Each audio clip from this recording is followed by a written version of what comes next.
Hi everyone, thank you so much for joining us. This is Allied and Aligned, and today I'm so excited to be joined by Majet Frost of Kabibi Fitz. And today we'll be talking all things growth and learning, becoming, unbecoming, and some of the things that she's had to experience and do to find herself where she is today. So I'm very excited to see you, Majet. Thank you so much, Ntebo. Thank you for having me. Thank you for inviting me. I feel honored to actually be on your podcast.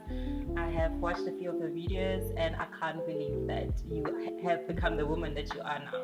I mean, we've known each other for how many years now? Since 2011. It's been 14 years of knowing each other. Is it 14? 14, yeah, because I came to South Africa in 2011. Yeah. And we became friends immediately, even though we fought here and there. Yes. Yeah, it's been 14 years of knowing you, and I'm really proud of the woman that you've become. Awesome. Okay, so I think I'm going to start it off like this.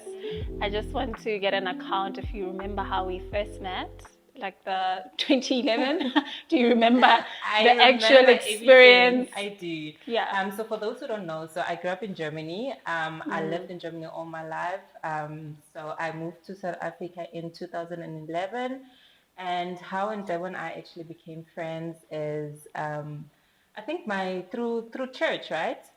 So yes, so my grandmother lived opposite a church that my family would attend because my late uncle used to be a pastor, and he was friends with the pastor of the church. Yeah. So that's how we met. We met through Sunday school. Yeah. And then it happened that my grandmother registered me in the same school Ntebo was in, which was Meridian College. Yeah. So yeah, and since I've known her from back home, like at church, I was comfortable with sitting with you in class because you were the person I knew when I moved to South Africa. Yeah.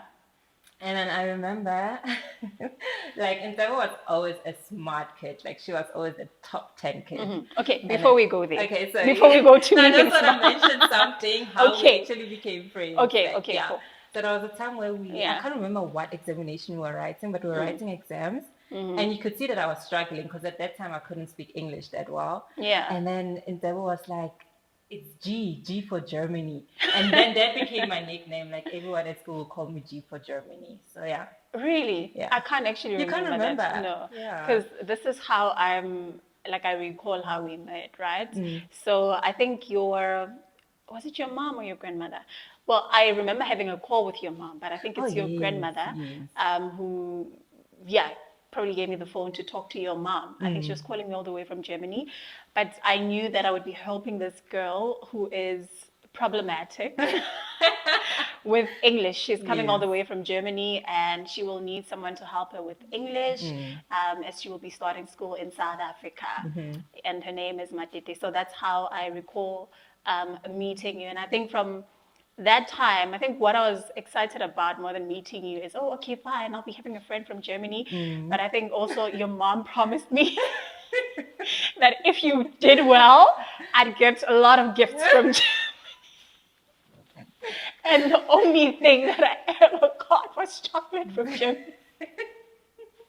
Actually, you need to ask about that because I've done my process. No, but it wasn't much of a biggie for me because I mean it's part of what got me excited. But the beauty of knowing you far exceeded the gifts and the benefits, the rewards that would come from me teaching you English. Okay, fine, great. And I think one other thing that I wanted us to highlight was just, for anyone who has come to know you from our high school days, because that's when we met in high school. Yeah. No, but I think we met in 2012. No, it was 2011. I came to grade 8. 2011. Did you start grade 8? Yes, I started grade 8 at Meridian College. Yeah, but then the last term. Yeah, it was the last term. September. Oh, so it was later on in the year. Yes. Yeah, so, okay, one thing I wanted us to highlight is I think you were always known as the problematic child. Not problematic. Okay. Let me define what I mean. Let me break it down. Myself. I know I wasn't an angel child in high school, but one thing about me, I always stood up for myself, and that's the thing with the Black community as well. Like Black people always want ungwana khumula didimala. You have to be quiet. I was never a person that you could shut down, whether you are my teacher, whether you're my uncle, whether you're my grandmother, whether you're my mom. I always spoke up for myself, and Yeah. that's why people always say that I'm the problematic one, because in the Black community, you don't want a child who speaks back. And Yeah. even if it's not speaking back per se, but I'll be like, here you're wrong, uncle. You get Yeah, me? I And for get me, you. calling Yeah. out an elder person being wrong, I Yeah. would get hit for that. You Yeah, get what I I'm get saying? you. I get you. And I always used to also be the child who would do things openly. Like I wouldn't be like, okay, Mm, no, I'm the sweet church girl in front yeah, of my and then family. Whatever I would secretively do getting outside, up to, I'll do it at home as well, or yeah, I'll do it at home. You get yeah, what I I'm get saying? you. I never lived like a double life. My uncle always knew, "Oh, you're always late," because I Yes, do. you were living You out get what I'm whatever saying? life openly. Yes, You didn't exactly like have that. like side pockets of a life that Yes, the people at home didn't know of. exactly. And I think that's what I was trying to highlight with, being problematic. Sometimes we label people we don't understand problematic because they are living lives too boldly or too Yes, courageously exactly. than how we would normally encounter other children. And I think that was kind of the case with you. Yes. And I know that, with us being close in high school, I actually also got up to no good because I think for me it was kind of just masqueraded with that, oh, she's smart, you don't get it. Yeah. And with us having people in school who were actually custodians over us, like our Sunday school teacher was in the same high school, there was always someone to, like, a line of Yes, reporting for yes, us. So that's true. when we were doing things, we were always very conscious that we know it's going to land in this person's ears and Yeah, it's not going to end so well for us. So yeah, there was also a level of cautiousness yes, in what we were doing, but it exactly. wasn't nothing harmful. Yeah, Yeah, yeah, that's well, I true. won't speak about the other incidents, Yeah. but yeah, I think one of the other things that I actually wanted to get into is one of the things that's always stood out for me with you is your level of boldness, because you're always someone who's doing something. Yes. I don't remember you ever as someone who's just sitting or stagnant. I Yeah, don't ever have a picture of you being stagnant. Like, yeah, also, I think after matric, you were literally into the world of work, yeah, right? yeah, that's true. Tell me a little bit about that. What Okay. did you do after high school? What did you get up to? Because I know So, you definitely went into the world of work. yes, I Yeah. did. So with me, I don't know, like I'm the Dora the Explorer of my family. I don't do things according to the book. Yeah, you're not And conventional. with my Yeah. mom, like every mother, so I believe, because I'm a mom now as well, but as a mother, you want your child to finish school, go to university, Yeah. study further. That was never my life. I believe I always knew that I'm going to be an entrepreneur. I always knew that I love money, I love nice things. And for me to get that, I need to, like, school has never been my thing. I would just pass for the sake of passing, but I was never into school. So as soon as done with matric, I worked at Sifapani Lodge. I was catering, like I was at the kids section, playing with the kids and so forth. And then as soon as I was done with that, I went to aviation school. I actually wanted to be an air hostess, but that Yeah. didn't work out as expected. Yeah. But yeah, I went to aviation school. After aviation school, I worked at the airport as a check-in agent, and immediately I've just been working, like from Yeah. job to job to job to job. Yeah. Like even now, if you were to ask me, Majet, what do you want to be? Okay, now I just started my own Christian gym wear and apparel. I just want to be an entrepreneur, but I can't tell you specifically what exactly I want to do. There's so much room to grow in, and I don't want to be limited to one thing. Yeah. I love the fact that I got so much exposure in different sectors in the Yeah. corporate world. I Yeah. worked for an immigration law firm. I'm Yeah. currently an account manager. Yeah. So I always have room to learn. Like I don't Yeah. want to be limited to, okay, you're gonna study to be an accountant, and all you will be do for the rest of your life is be an accountant. Yeah. I'd love to do different things and explore. And Yeah. I'm not that one. I'm not a person who's going to be like, okay, this is the job that I'm going to do until I retire at the age Yeah. of 65. I don't want to retire at the age of 65. I want to retire at the age of 40 and travel and Yeah. drink mimosas at the Wow. beach. At the You beach. get what I'm saying? I So get yeah. you. Yeah. So yeah, that's me. I'm just a go-getter. Whatever life throws at me, I will take it on with both foot on the floor. Like Yeah. I'm not the person who gets more and then I run away. Yeah. I can. Yeah. Where there's a will, there's a way. So I get you. And I think a part of, your personality, I think it has to do with, um, how you transitioned, I mean, from Germany to South Africa, that whole, it's not a typical child's experience or journey. Yeah. Not a lot of us can say, I grew up in Germany or I grew up in Kenya and I moved to South Africa to continue school there. So I think there's a level of boldness that you get from certain experiences or transitions in life. Yeah, that's true. Yeah, so how would you say your upbringing, the blend of growing up in Germany and then transitioning into South Africa, how did that influence or shape the person that you are becoming or have become right now? Okay. So first of all, I want to say it wasn't easy. I think that's one of the reasons why I always used to call me the problematic child, because the upbringing in the Western world is not like like, you get what I'm saying? I Like in get the you. Western world, you have more freedom as a child to speak up for yourself. I get They you. actually also at school you are taught to speak up for yourself. Yeah. Whereas in South Africa or in Africa in general, we are brought up differently. So it wasn't an easy transition because I felt like no one really understood me. Yeah. And I always felt like I was the black sheep. Like when I moved to South Africa, because even when we went to the same church, I would always be like, yo, Majet was a lake. Yo, this one is naughty. I was always the naughty child. Whereas my intentions were not to be naughty. Yes, Right? I I get you. didn't intentionally disrespect anyone Yeah. or was intentionally naughty. I get you. It's just that I was speaking up for myself where Yeah. other kids were not. You Yeah. get what I'm saying? Yeah. So it wasn't as easy, but I love the fact that I didn't allow anyone to change me. I never had that batwatoreng syndrome, like abantu basothini. I never had that. I always had the mentality of I am loved at home. And no matter what people say on the streets about me, I am loved at home. Yeah. You get what I'm saying? So it has helped me in a way. I don't even know how to put it, but everything that I went through or everything that I've faced from 2011 to up to now, it has molded me into the woman I am today. I still am the boldest. I can still walk in a room and not feel intimidated by anyone. Yeah. You get what I'm saying? I get you. So yeah. Okay. That's what I was Awesome. saying. I love that. I actually love that Thank you. because you've always struck me as someone who is very liberal.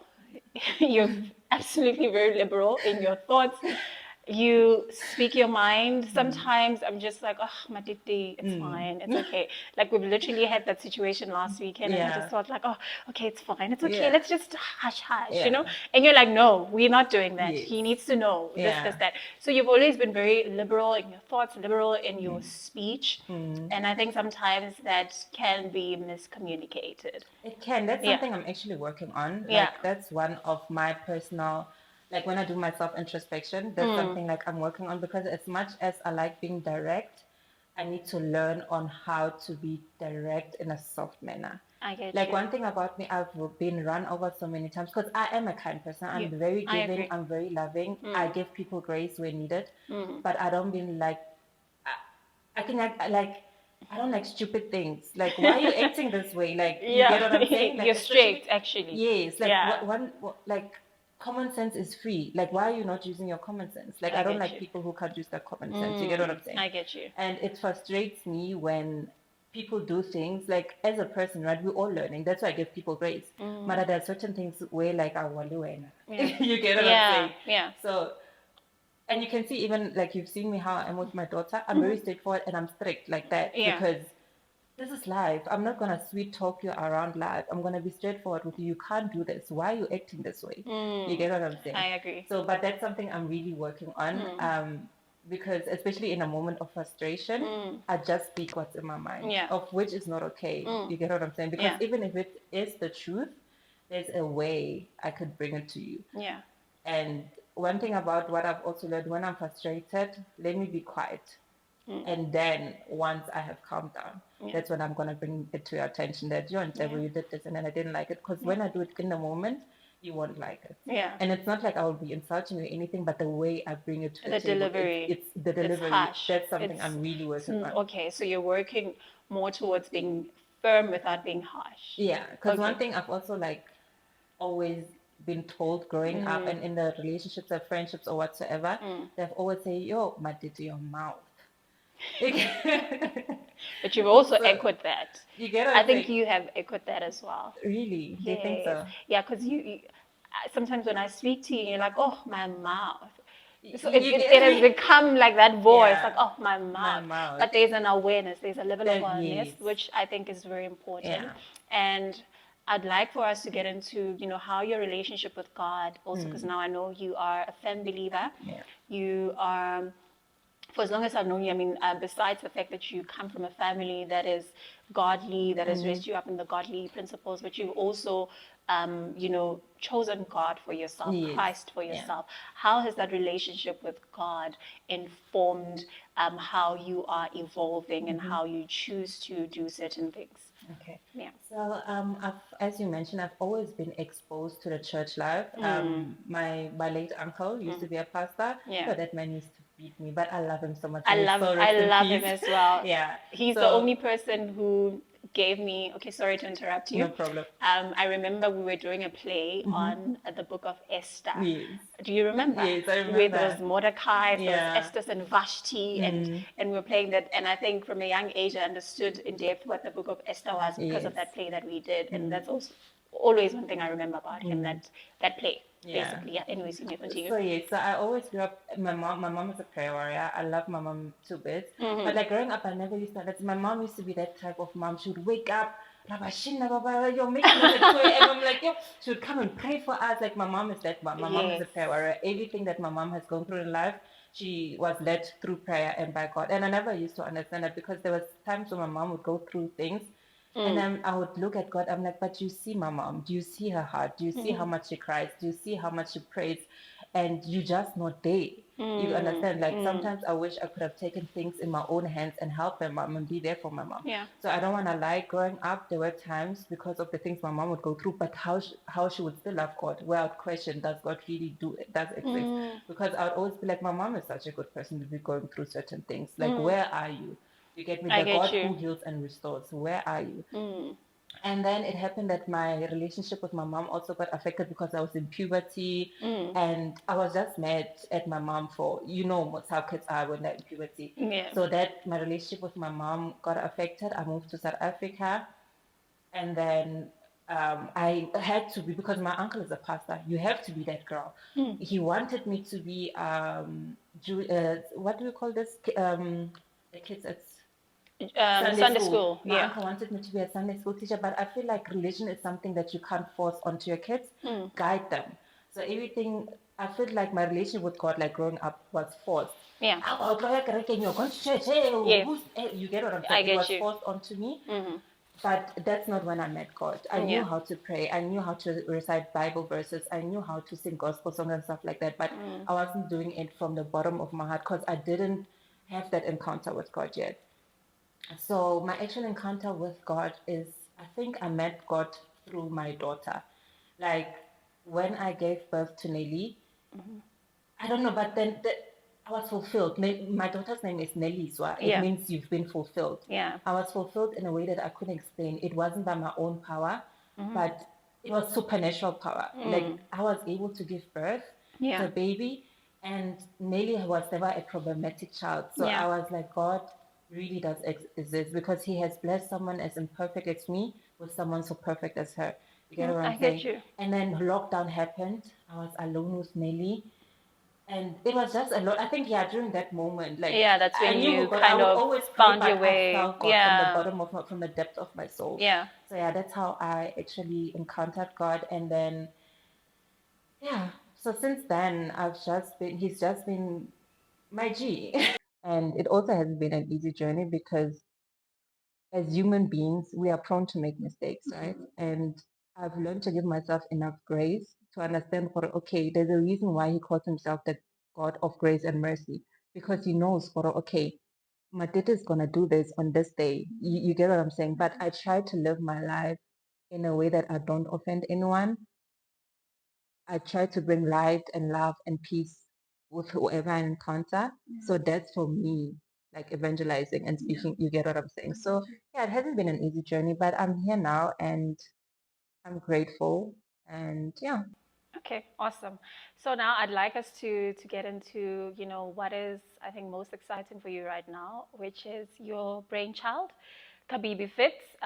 Tell me about it. Tell me, how did you come to envision, plan, and execute this idea? What motivated you? What pushed you into the space?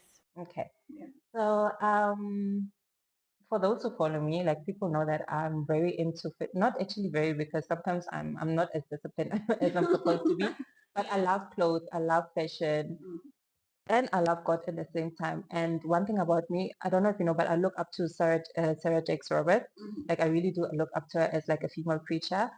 But I know that that's not the journey that I can walk in. Like I'm walking towards it. I'm not rushing it, because I can't just wake up overnight and be like, okay, I want to be a female preacher. No, that's a journey that I need to take serious, and I need to be disciplined. So I don't want to mock God. But evangelizing doesn't just mean that you have to stand behind a pulpit and preach. You can preach God's word in different ways. So I was like, okay, I'm not a public speaker. Like I wouldn't, like your podcast. That's not something that I would personally do. But I love watching podcasts like that. So I was like, how can I evangelize to people with something that I love? So I love clothes. So I was like, okay, let me do Christian jerseys. So I started with that, and then I was like, but I love gym as well. So why can't I cooperate that? And you get what I'm saying? So yeah, that's what I'm currently doing, and it hasn't been an easy journey. Like I was at, like even now, like I just want it to happen. I just want to go through it and say, okay, you actually did it, but it hasn't been an easy journey. I don't want to lie. Take us through some of those challenges of being young black female entrepreneur. What are some of the challenges that you have experienced in your journey of executing this idea? Okay, one thing that I would like to touch base on is that people like saying people are lazy, but it's not about me being lazy. Black kids have a lot of great ideas. It's just the capital is not there. I didn't think starting Kabibi would cost me so much. I've lost so much. Like when it comes to money, when it comes to merchandise, because people don't have the same vision as you do. You will give someone an idea. You even show them on picture, and they will tell, yes, I'm able to do this. I can do this. No, look at my.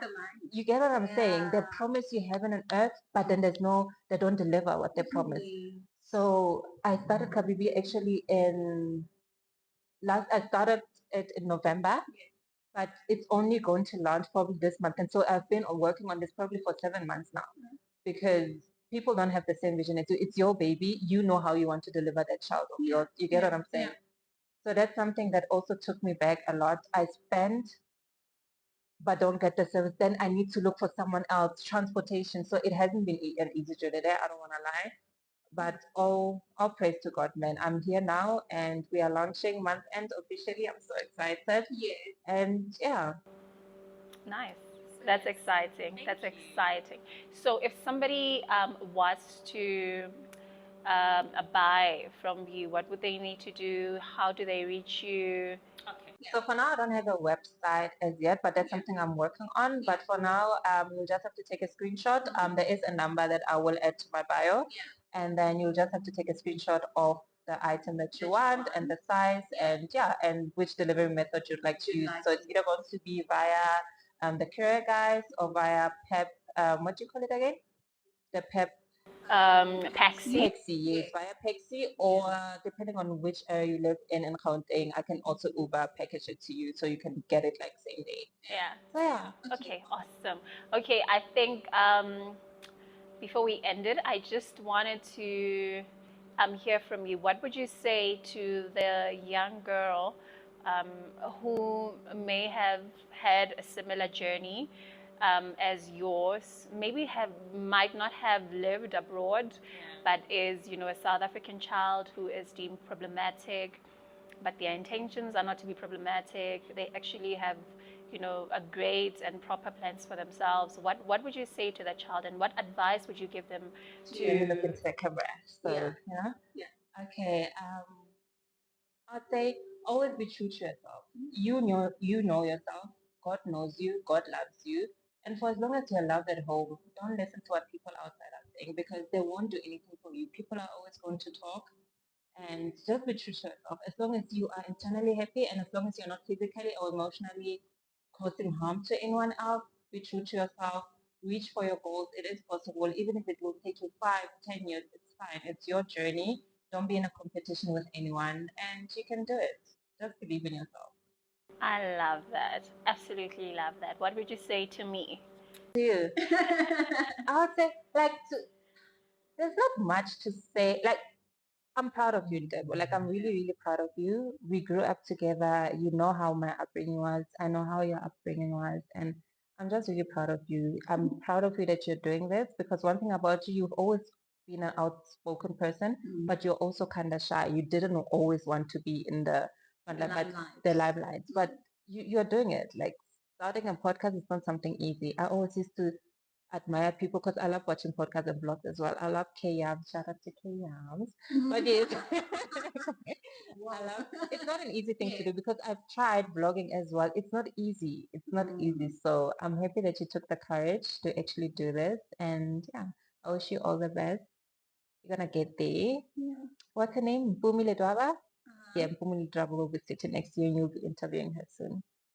Because I know that's someone that you actually also like. Right? Anyways, yes, thank you, Mazita, for joining me. I am absolutely proud of you, and I am. It's my prayer that your brand will grow and that you will grow besides your brand, that you will grow, that God will allow you to get into all that He has called you for. There's absolutely a lot more that I know you have to offer to the world, and I know that this is just but the beginning of great exploits. I know your heart. I know your heart for God. You are very sound. You are very, how do I say this? Your heart for God is in the right place. And I believe that there's so much that can be done when your heart is at the right place. And I know it's just a matter of time until God just locates you and positions you just right where you are going to ace it and do exceedingly well. I'm proud of you, and I know Kabibi is going to go far. Thank you so much. Yes, I and actually I'm have a looking question for forward to. you. You have a question for me? Yeah. Since you are someone who has Yes. known me since I was pretty much a Yes. young teenager, and Yes. now I'm growing into a woman, Yes. a Musari. Yeah, I'm sorry. How would you describe me, or from the moment you met me up to now, how would you, like, if someone has to ask you, like, how's my date? Like, Matete onale matete. Basic. Do you know what matete means? Matete means miracles for Mamitol. Yeah. You are a wonder. I think, yes, you are, absolutely. Like, you are a wonder in all aspects. You are a wonder in all aspects. Onale matete, I think you have a way of shocking everyone, even myself included. But mostly you've shocked me in the right ways, in the good ways. I think I'm very proud of you. I am actually very proud of the person that you've become. You are very kind-hearted, very loving, and yeah, that's what I'd say. The evolution of you is just being a wonder, a sign and a wonder. Yes, a sign and a wonder. So we are praying that we will be shocked a lot more by the great and wondrous things that God will continue to do in your lives. That's what I have to say about you. You're most welcome. I know. I know. Anyways, thank you so much for tuning in. That was it from Matete and I. I hope you enjoyed it. And it is my prayer and my hope that if you who is watching may have been a Matete at some point in your life, or you've had situations where you felt misunderstood, I hope you remember and know that there is room for you to grow, there is room for you to learn and become, and there's just so much grace for people whose hearts are in the right place, and that God is always ready and willing to help and assist those whose hearts are open to His grace. And that's what we've seen with Matete. Thank you so much. That is it from myself and Matete. This is Allied and Aligned, where we engage in conversations of trust, transcendence, and perspective. Thank you so much for tuning in. Until next time. Bye. Cut. Yep.